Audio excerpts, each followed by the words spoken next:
Hi everyone, welcome to my channel life of task. இன்றைக்கி நம்ம சேனலில் நல்ல ஹெல்த்தியான ரெசிபி தான் பார்க்க போகிறோம்.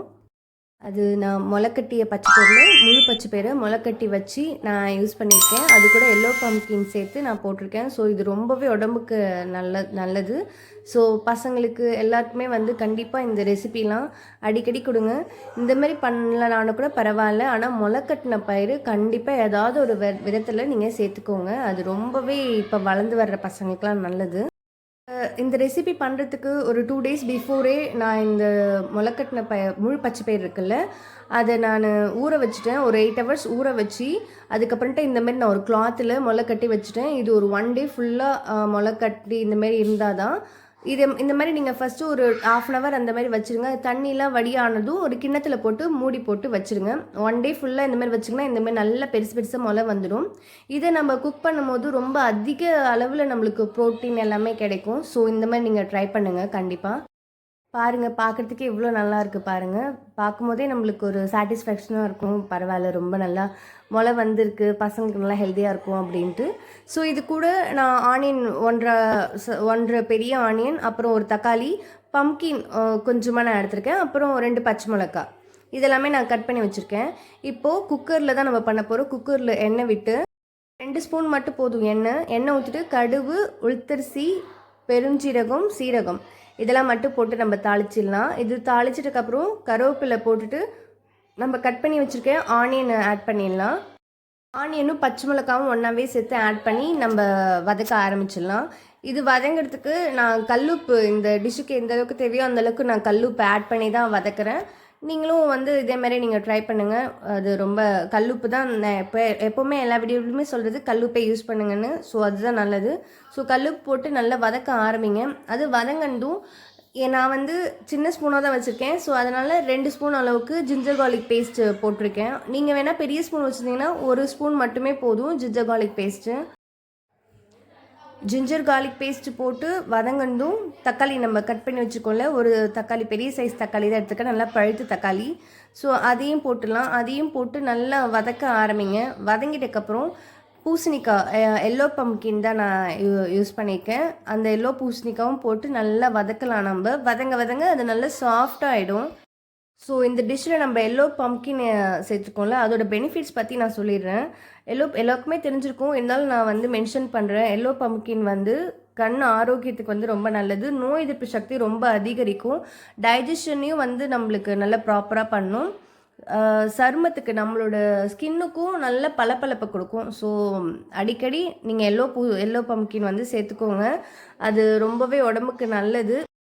ஸோ இப்போ தக்காளிலாம் நல்லா வதங்கிடுச்சு. இந்த ஸ்டேஜில் நம்ம எல்லோ பம்கின் சேர்த்துடலாம்.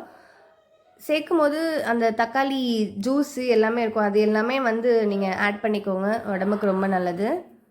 அதையும் போட்டு நல்லா வதக்க ஆரம்பிங்க. வதக்க உங்களுக்கே தெரியும், நீங்கள் போடும்போது கொஞ்சம் ஹார்டாக இருந்திருக்கும் பூசணிக்காய். வதங்கிட்டதுக்கப்புறம் அது நல்ல சாஃப்டான கன்சிஸ்டன்சிக்கு வந்திருக்கும். ஸோ அந்தளவுக்கு வர்ற வரைக்கும் நீங்கள் வதக்குங்க.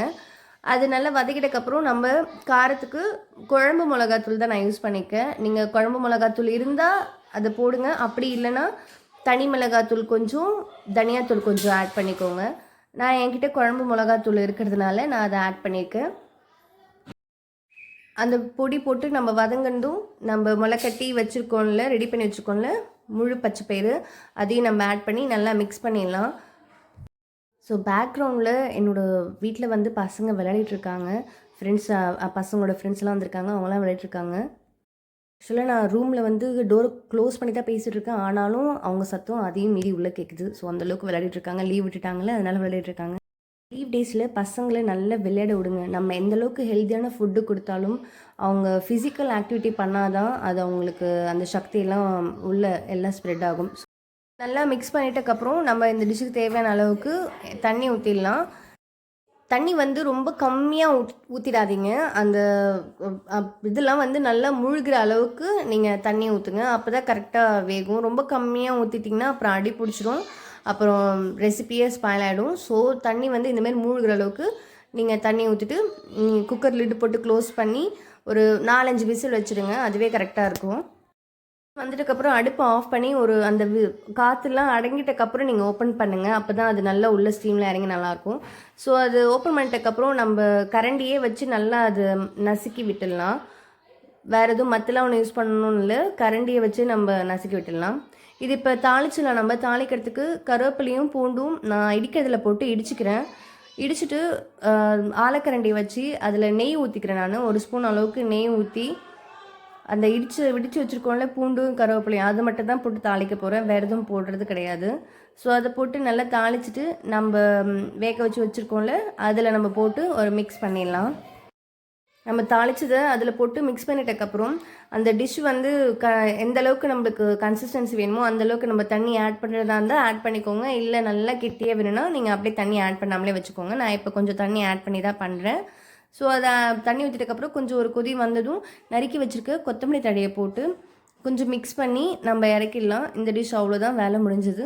ஸோ இதுக்கு வந்து மெயின் டிஷ் வந்து நான் தோசை தான் எடுத்திருக்கேன். தோசை வந்து நார்மல் தோசை கிடையாது.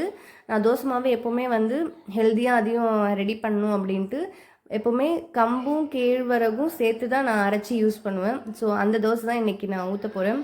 ஸோ பாருங்கள், அதுவுமே ரொம்ப நல்லாயிருக்கும். எங்கள் வீட்டு பசங்களுக்கு இந்த மாதிரி தான் நான் இட்லி இருந்தாலும் தோசை இருந்தாலும் பண்ணி கொடுக்குறது. ஸோ நீங்களும் இதே ட்ரை பண்ணுங்கள். பசங்களுக்கு நல்லா இந்தமாதிரி நம்ம பார்த்து ஹெல்த்தியாக பண்ணால் தான் ஓரளவுக்கு அவங்க இப்போ இருக்கிற ஜென்ரேஷன் ஹெல்த்தியாக வளருவாங்க. ஸோ கண்டிப்பாக இந்தமாதிரி நீங்கள் ட்ரை பண்ணுங்கள். இந்த தோசையில் நீங்கள் நெய் வேணாலும் அப்ளை பண்ணிக்கலாம், ரொம்ப நல்லாயிருக்கும். So thank you so much for வாட்சிங் மை சேனல் கைஸ். தேங்க்யூ.